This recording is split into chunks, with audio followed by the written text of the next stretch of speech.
Au nom du Père, du Fils et du Saint-Esprit. Amen.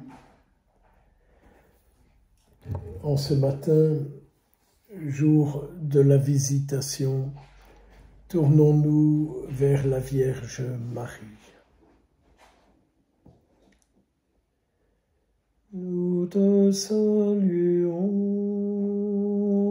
toi Notre-Dame, Marie Vierge Sainte, que drape le soleil, couronnée d'étoiles, la lune est sous tes pas.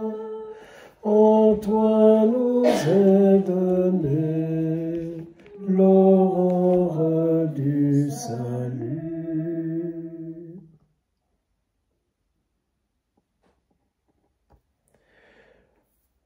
Pour cette méditation d'aujourd'hui, de ce matin, j'aimerais, avec vous, parler un peu de la Vierge Marie. Il y a une parole qui m'impressionne très fortement chez Saint Jean-Marie Vianney, le curé d'Ars. Saint Jean-Marie Vianney disait « Partout où la Sainte Vierge est honorée, elle fait des miracles. » Alors, mes sœurs, essayons aujourd'hui d'honorer la Vierge Marie. D'honorer la Vierge Marie. Et peut-être de voir comment Jésus aimerait que chacune de vous, que moi, quelle serait la manière dont il aimerait nous voir honorer sa mère. Nous qui sommes toujours tellement habitués à demander toutes sortes de grâces, toutes sortes de cadeaux. Peut-être aujourd'hui de l'honorer, en essayant de mieux comprendre sa vie. Car la vie de la Vierge Marie commence le jour, nous dit-on, où ses saints parents ont été au temple et ont prié Dieu de leur faire la grâce de leur donner un enfant. Et Dieu leur a confié un enfant qu'ils ont appelé Marie et à qui ils ont dit à Dieu « Ce que tu nous donnes doit servir à ta gloire ». Il y a là un point de notre vie spirituelle que nous aimerions, que personnellement, j'aimerais reprendre et vivre. Dire à Dieu, ce que tu me donnes, que cela serve à ta gloire. Si nos vies religieuses est une vie en contradiction avec l'esprit du monde, cette prière-là, elle l'est complètement. Ce que tu nous donnes, que cela serve à ta gloire. Notre monde d'aujourd'hui dit à Dieu, ce que tu me donnes doit servir à mon bonheur, doit servir à ceci, doit servir à cela. Eh bien, c'est tout le contraire que la conception de la Vierge Marie. Sainte Anne, Saint Joachim ont voulu un enfant pour la gloire de Dieu. Pour la gloire de Dieu. Vraiment, nous pourrions passer beaucoup de temps à méditer sur cet aspect-là. Car aujourd'hui, c'est le monde un peu de l'égoïsme. Hein. D'abord moi, toujours moi, rien que toi. Et toi à mon service. Mais rarement moi pour ta gloire. eh bien vos vies, elles ont pour but la gloire de Dieu dans le monde. Là où vous êtes, hein, cherchez pas de courir quelque part, c'est là où vous êtes que s'accomplit la gloire de Dieu. Mais c'est vrai qu'à part cet aspect-là, qu'on sait comme ça un peu par un texte parallèle, si vous voulez, hein, on ne sait pas grand-chose de la vie de la Vierge Marie. Mais je m'imagine facilement que ses parents, Sainte Anne et Saint Joachim, ont dû lui dire comment Dieu leur a confié une vie. Et comment ils ont le souci que cette vie se développe selon la grâce de Dieu. Et ça aussi, ça touche à nos vies religieuses. Nos vies religieuses se développent selon la grâce de Dieu. Et donc, je vous inviterai à bien repérer quand c'est vraiment la présence de Dieu qui agit dans vos vies. On sent des moments comme ça de sa présence. On sent que ce qu'on vit, que ce qu'on dit, que ce qu'on fait, c'est lui. La Vierge Marie a grandi dans cet esprit. Elle a grandi dans cet esprit à un point tel que le jour de l'Annonciation, l'ange pouvait lui dire, de la part de Dieu, tu as trouvé grâce auprès de Dieu. Étant donné qu'elle a eu toute cette vie cachée, qu'elle a été désirée, souhaitée, voulue par Dieu, que ses parents ont tout fait pour qu'elle grandisse selon la grâce de Dieu, Dieu a pu mettre en elle toutes ces grâces. C'est un aspect de notre vie aussi. Dieu met en nous ses grâces. Et Dieu peut dire à chacun de nous, toi aussi tu es comblé de grâce. La Vierge Marie, c'est une plénitude de grâce. Sa vie est totalement la grâce de Dieu. Et nous, notre vie, elle est la grâce de Dieu avec nos péchés, nos travers, nos troubles, nos histoires, nos ratés et tout ça que nous connaissons tellement bien.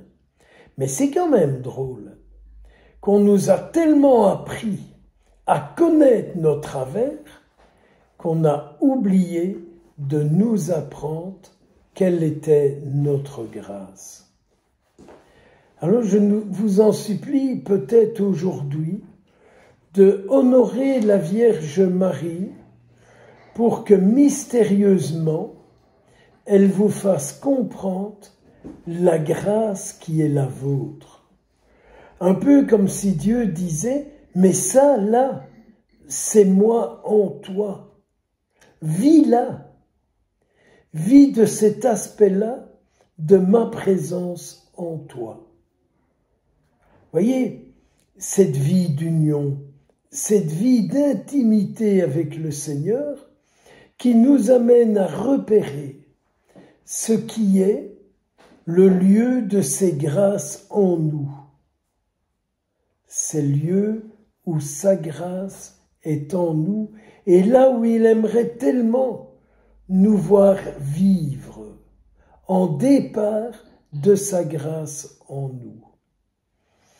Et c'est là où nous devons être terriblement vigilants, car le malin fera tout ce qu'il peut pour nous empêcher de vivre cette grâce-là. Le malin nous enferme dans une souffrance, dans une maladie, dans un mécontentement, dans quelque chose. Alors c'est vrai, nous devons soigner nos corps, c'est le temple de l'Esprit Saint, donc nous devons en prendre soin. Nous devons en prendre soin. Nous sommes le corps, le temple de l'Esprit Saint, nous devons en prendre soin. Mais nous ne pouvons pas vivre uniquement de notre maladie, de nos travers, de nos souffrances, de nos troubles. Non, nous devons repérer comment vivre en départ de la présence de Dieu en nous. Et donc de bien voir où Dieu est en nous. C'est peut-être difficile, ça ne se fait pas d'un coup. C'est une prière que l'on porte régulièrement et que l'on reprend régulièrement. Donc vous voyez la conception de la Vierge Marie, le désir de ses saints parents d'avoir un enfant, Dieu leur en confie un, elle sera offerte au Seigneur pour sa gloire. Nos vies religieuses, c'est pour la gloire de Dieu dans le monde. C'est pour la gloire de Dieu dans le monde. Et donc, nous ne nous laissons pas emprisonner par ce qui ne vient pas de Dieu, car nos maladies ne viennent pas de Dieu, ni les miennes, ni les vôtres.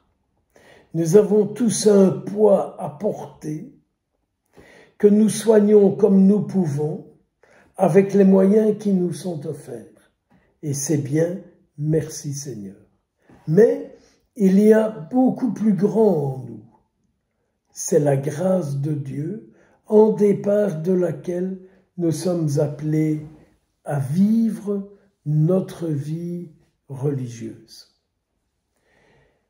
Et donc voilà la Vierge Marie à l'Annonciation, hein. Tu es comblée de grâce. Elle ne s'en était jamais rendue compte.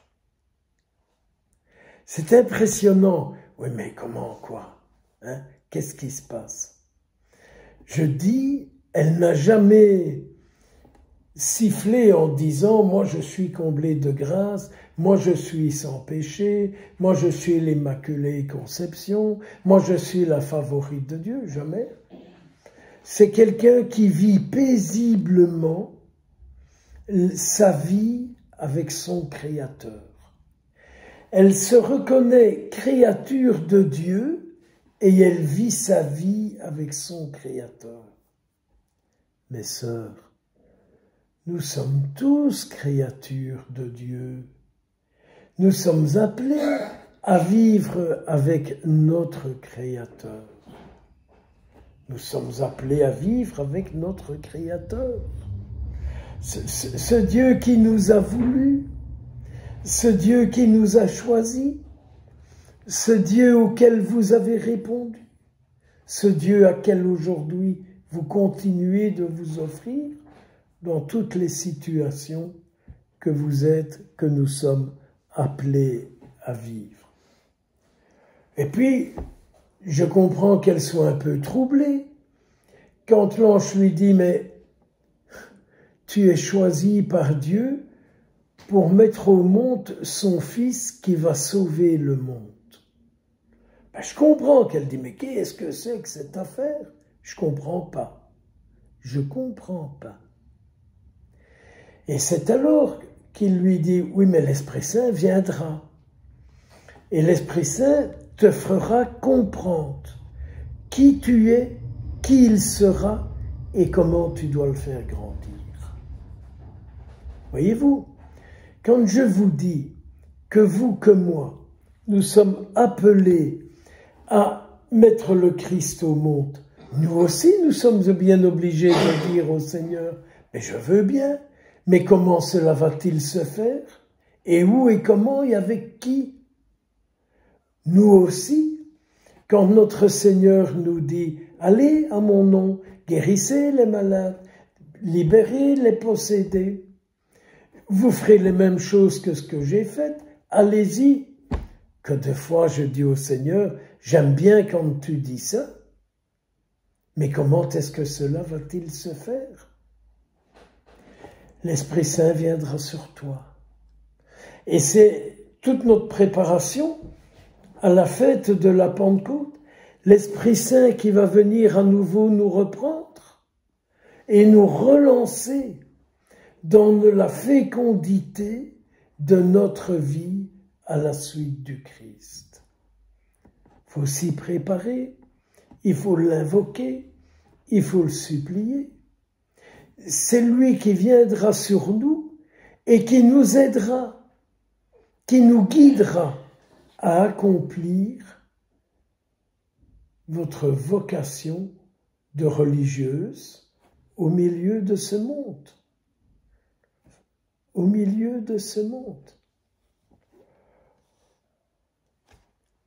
La Vierge Marie, c'est pas la femme qui dit « Oui, mais attends,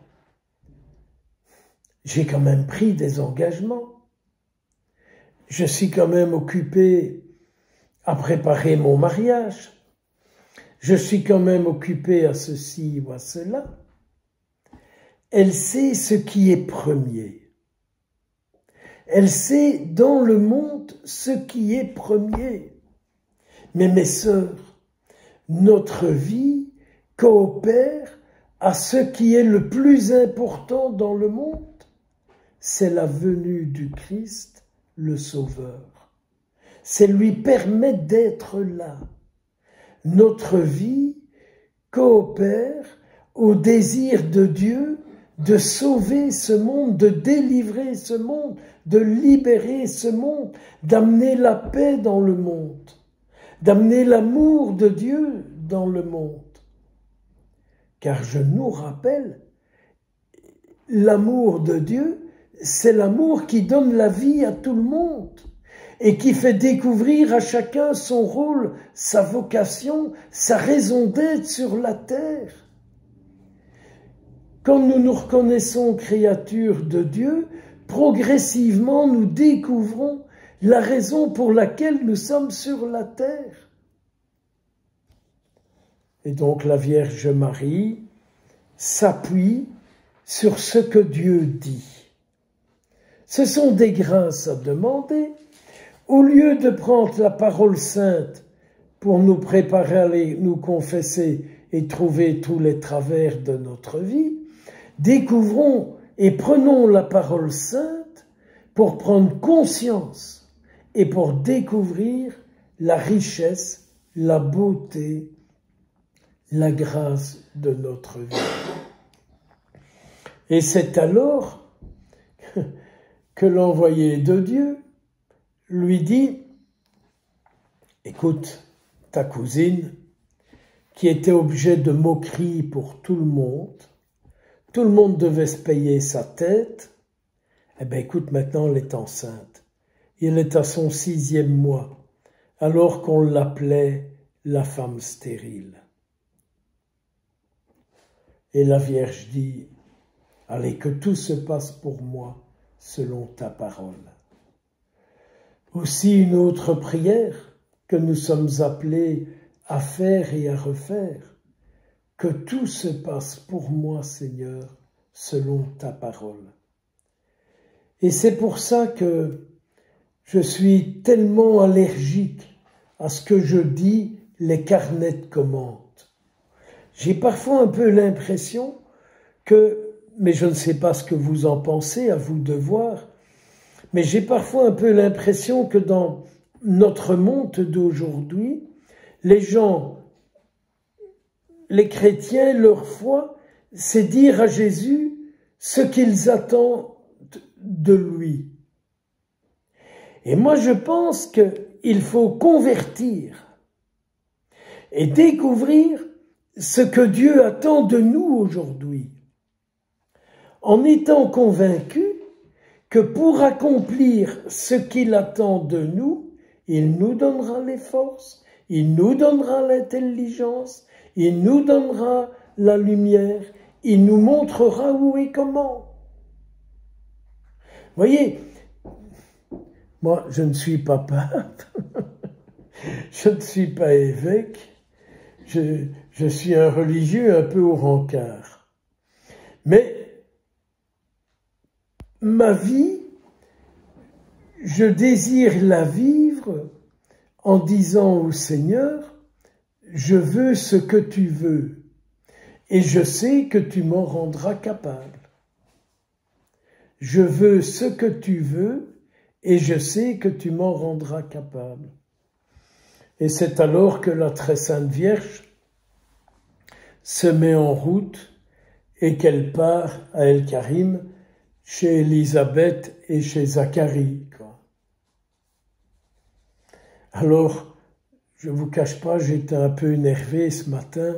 J'écoutais le commentaire sur RCF.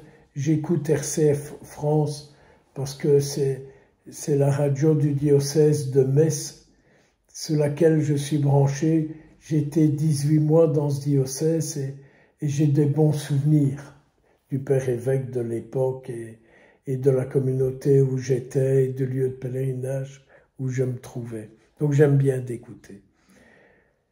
Et le saint prêtre qui faisait le commentaire de la fête de la visitation, je disais oui, mais elle s'est organisée, elle est partie dans une caravane. Enfin, je me dis oui, c'est ça et encore quoi. Et après, elle a trouvé un mobil-home, quoi. Enfin, ça m'énerve toujours un peu ces choses-là. Je dis non, elle se met en route, en hâte. Elle se met en route. Car la Vierge Marie aime d'aller où elle peut voir l'œuvre de Dieu qui est accomplie et qui est accueillie. Et donc, j'aimerais bien qu'à travers vous, à travers moi, les gens puissent dire, dans cette femme, dans cet homme, l'œuvre de Dieu, on voit qu'elle s'accomplit. Et je continue. J'espère, je souhaite, je prie pour qu'en vous, en moi, l'œuvre de Dieu puisse s'accomplir dans les autres. Voyez le balancement, hein? Donc que les gens puissent dire, dans cet homme, dans ces femmes, l'œuvre de Dieu s'accomplit. Et le stade suivant, si je peux parler de ces mots-là, c'est que les gens puissent dire, en cet homme, en cette femme, par lui, l'œuvre de Dieu s'accomplit. Parce que nous accomplissons l'œuvre de Dieu à la mesure de Dieu en nous. Hein? C'est Dieu en nous, c'est Dieu par nous, quoi. Et donc elle se met en route. Et c'est assez impressionnant parce que c'est en entendant les paroles d'Élisabeth que la Sainte Vierge récite son Magnificat. Quand Élisabeth lui dit « Mais tu es la mère de mon Sauveur, quel bonheur que j'ai que tu viennes jusqu'à moi !» Et la Vierge Marie dit « Ce que Dieu a accompli en elle. » Si nous étions dans une grande retraite d'une semaine, de 5 jours, de 8 jours, je vous dirais, écrivez votre Magnificat. Écrivez depuis aussi loin que vous pouvez remonter dans votre vie, écrivez l'œuvre de Dieu qui s'est accomplie en vous.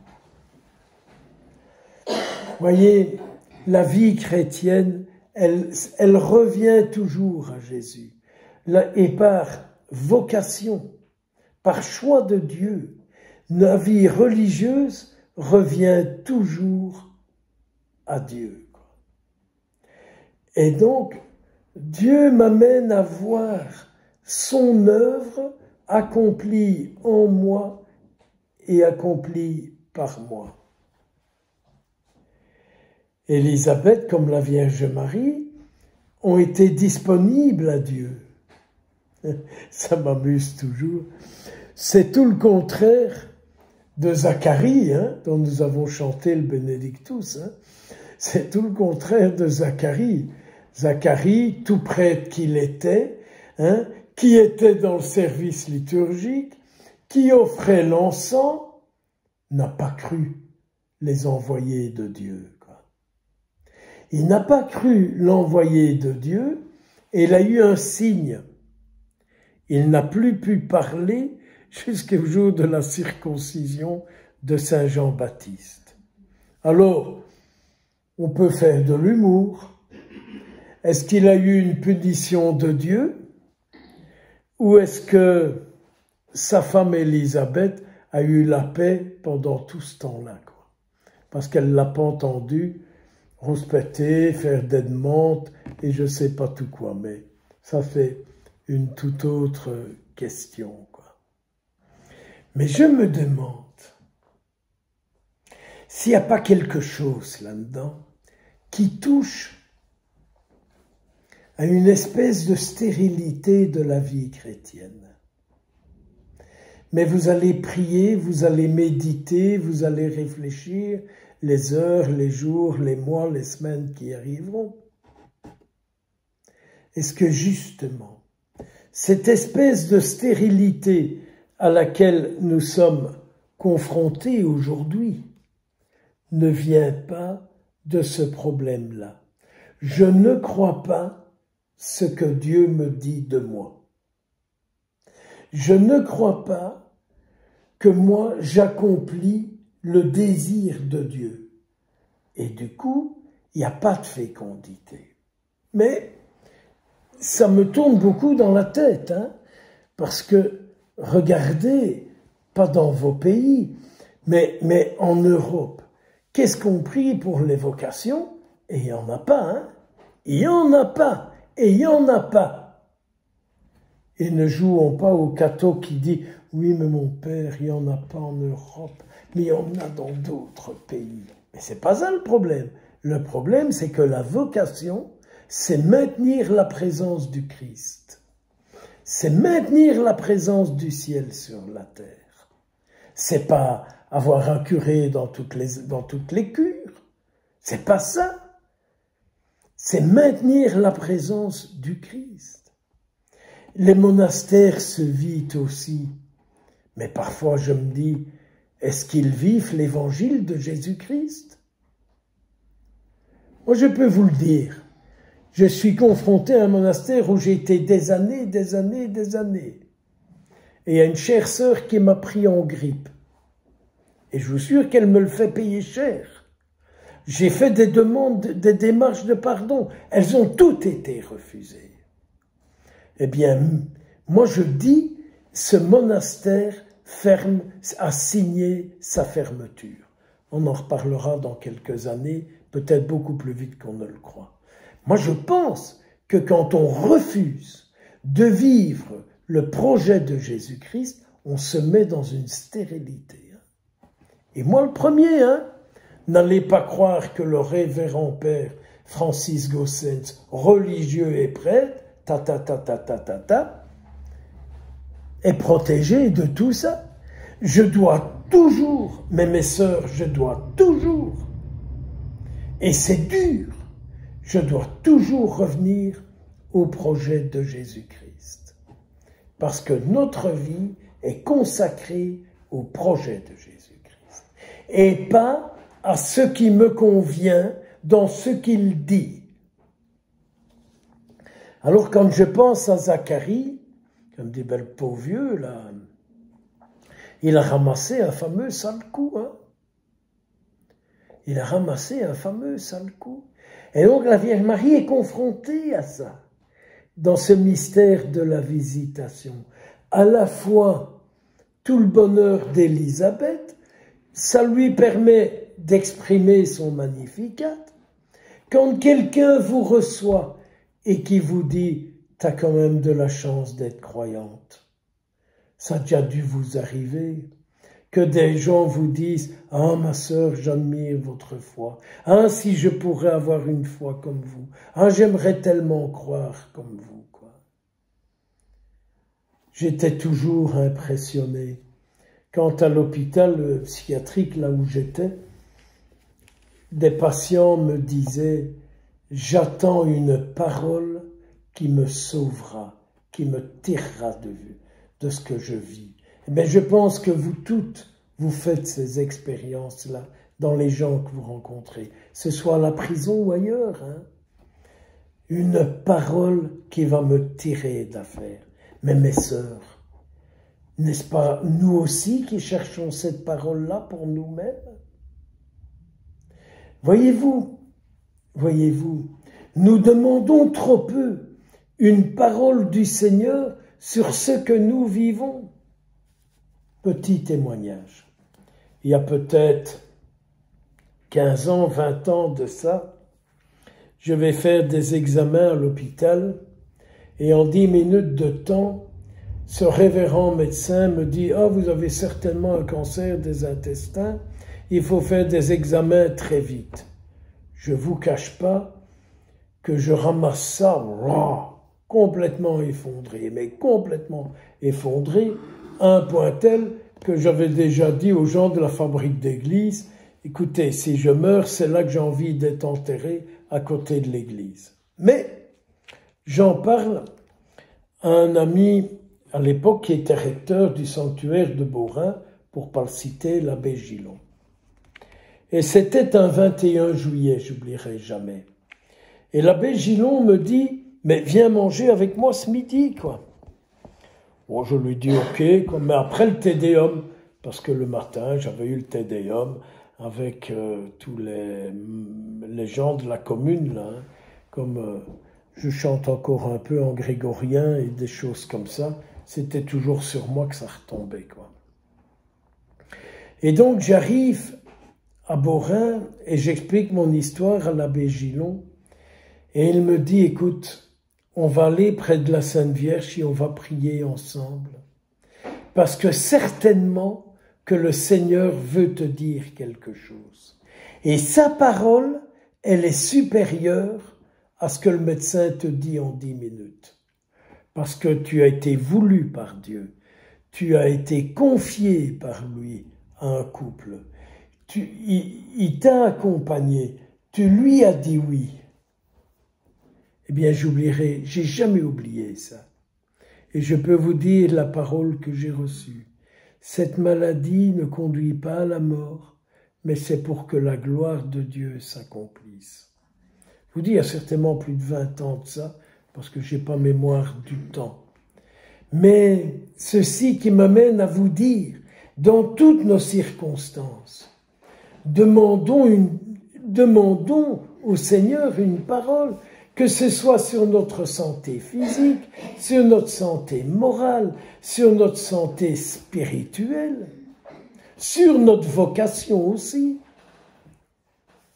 Vous savez, je fais partie du chapitre de ma congrégation, mais j'ai l'impression qu'on a plus le souci de faire tourner la boutique au sens humain du terme et qu'on oublie que nous avons été voulus par Dieu pour être sa présence. Chaque religieux est une présence de Dieu là où il se trouve. C'est pas pour remettre les gens en ordre en disant « Ah, ce que vous faites, c'est pas bien, ah, ça, c'est immoral, et tatati, et tatata. » Non, nous sommes là pour être la présence de Dieu. Notre vocation est belle, notre vocation est grande, notre vocation est unique. Notre vocation est unique. Et notre être peut être attaqué de toutes parts, mais Dieu en nous ne sera jamais attaqué, quoi. Voyez, vous pourriez aller relire Job pour ça. Nous pouvons être attaqués de toutes parts. Nous pouvons tout perdre.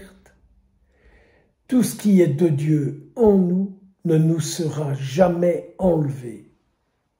Apprenons à vivre de ce qui est de Dieu en nous. Alors vous voyez un peu Zacharie, à quoi ça me fait penser, Élisabeth, à quoi ça me fait penser, le Magnificat de la Sainte Vierge.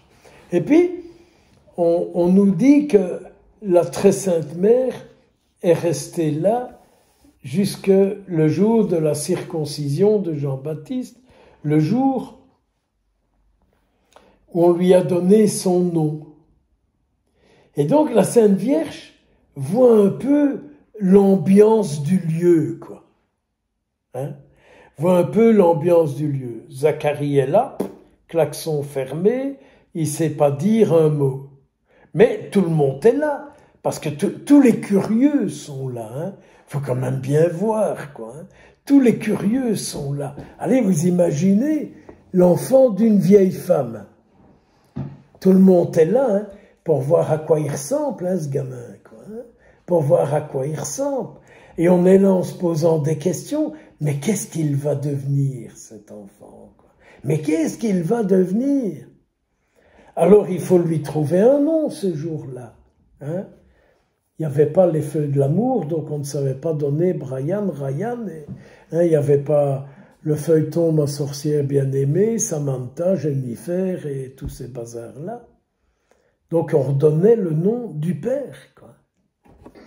Et c'est amusant. Et tout le monde disait quel nom il fallait donner, quoi.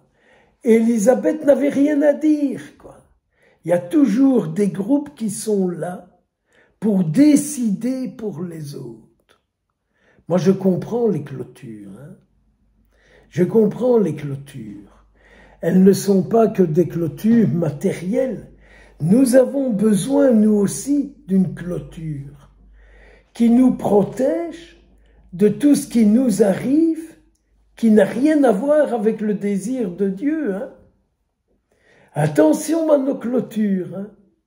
Ce n'est pas simplement une porte qui est fermée à clé, mais c'est notre clôture à nous, qui sommes des religieux apostoliques, c'est une clôture qui empêche, mais qui empêche ce qui n'est pas de Dieu de venir nous démolir. Hein.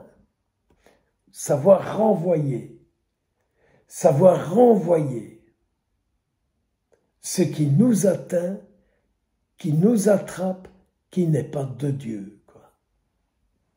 Et alors, finalement, comme ils n'ont pas gain de cause, et qu'Élisabeth apparemment doit tenir tête, mais la Vierge Marie voit ça. Hein. Elle sait ça. Et donc, elle fait l'expérience d'un monde qu'elle découvre sans doute, auquel elle sera plus tard confrontée. Et alors on apporte une ardoise à notre brave Zacharie qui met « son nom sera Jean ». Et à partir du moment où Zacharie dit qu'il est d'accord du projet de Dieu sur son fils, il retrouve la parole. Alors, je m'imagine aisément que la parole que notre brave Zacharie retrouve n'est pas simplement le fait de savoir parler et mener conversation, mais que sa parole est complètement transformée, vu que dans le désir que le gamin s'appelle Jean, c'est le désir de Dieu qu'il l'exprime. Et ça, c'est vous, c'est moi, c'est nous. À partir du moment où nous exprimons le désir de Dieu, c'est Dieu qui s'exprime à travers nos vies. Ah, mes sœurs, mais que de prières, que de méditations nous aurions à faire pour que toutes ces choses-là puissent s'accomplir, se réaliser, quoi. C'est beau, vous savez, que de méditer la parole du Seigneur. C'est beau que de méditer cette sainte parole. Et donc la Sainte Vierge voit. Et elle découvre comment Dieu agit. Parce que nous avons aussi, nous, à savoir comment Dieu agit. Hein, à comprendre. C'est le sens de nos prières, c'est le sens de nos formations. Découvrir comment Dieu agit. Et puis elle refait le trajet. Et on nous dit qu'elle est restée 3 mois. Ça va? Elle est restée 3 mois. Mais c'est aussi 3 mois qui lui fera comprendre que quand on dit oui à Dieu, Dieu arrange tout le reste. Vous vous souvenez?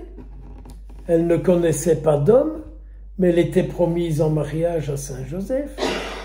Alors, est-ce qu'il a fallu 3 mois à Saint Joseph pour qu'il découvre et qu'il accueille le projet de Dieu sur sa femme et le projet de Dieu sur lui? Il faut du temps pour savoir présenter à Dieu tous les obstacles. Pour pouvoir présenter à Dieu tous les obstacles, il faut du temps. Nous savons que Saint Joseph, il avait voulu secrètement la répudier, il ne voulait pas faire un scandale. Mais mon Dieu, cet homme, il sait ce que c'est que la torture intérieure.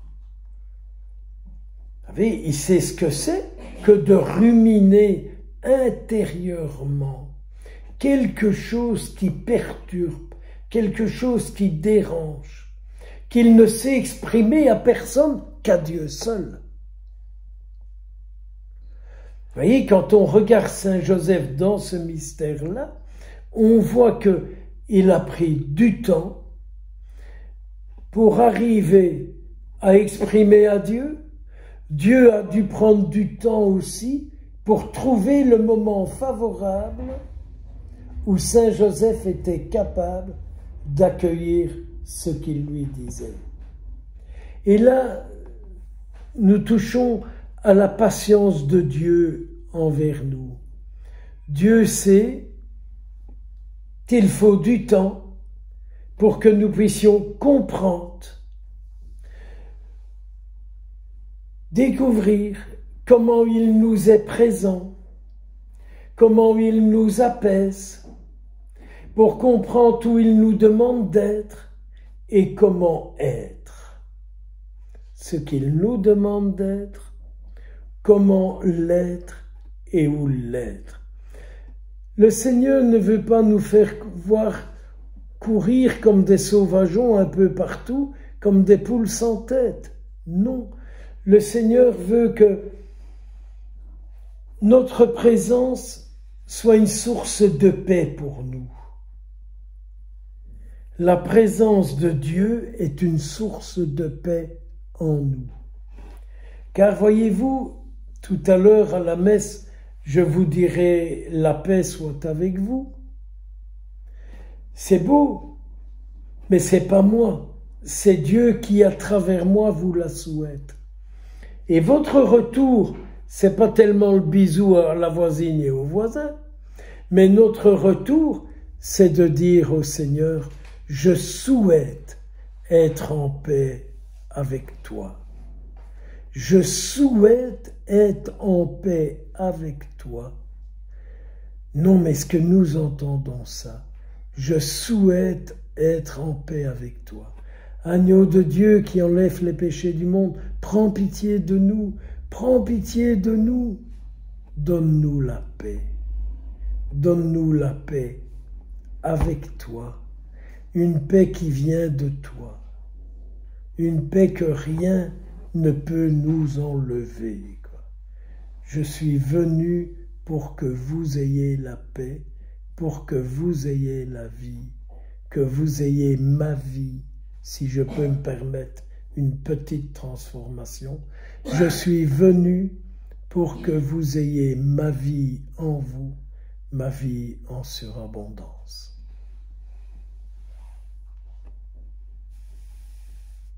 Que la paix de Dieu, qui surpasse tout ce qu'on peut imaginer, mes sœurs, garde en cet instant vos cœurs et vos pensées dans le Christ Jésus.